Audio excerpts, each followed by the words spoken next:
Hi friends. Welcome to Hot and Sweet. Crispy on the outside, soft and pillowy on the inside. Today, we are making the ultimate Indian comfort food. Perfect Sabudana Vada. Take sabudana in a bowl and give it a rinse. Then add water until all the sabudana is soaked evenly.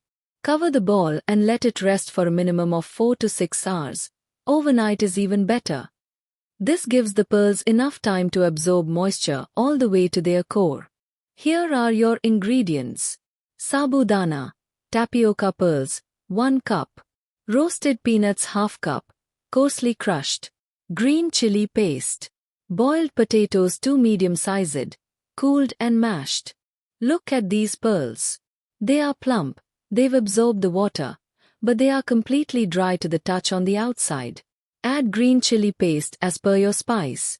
Add coarsely crushed roasted peanuts for that signature crunch. Then add salt to taste. Add boiled, mashed potatoes to bind it all together.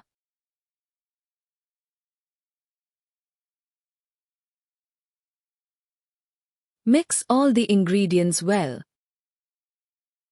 Add some fresh chopped coriander. Give it a gentle mix and shape them into clean, smooth patties. Pro tip: make sure there are no cracks on the edges, or they'll absorb too much oil.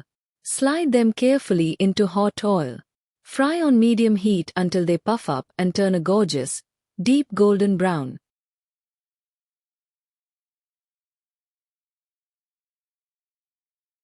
Drain the excess oil. Serve them piping hot with some spicy green chutney. Trust me, you won't be able to stop at just one. If you loved this recipe, hit that like button. Share it with a friend who loves street food.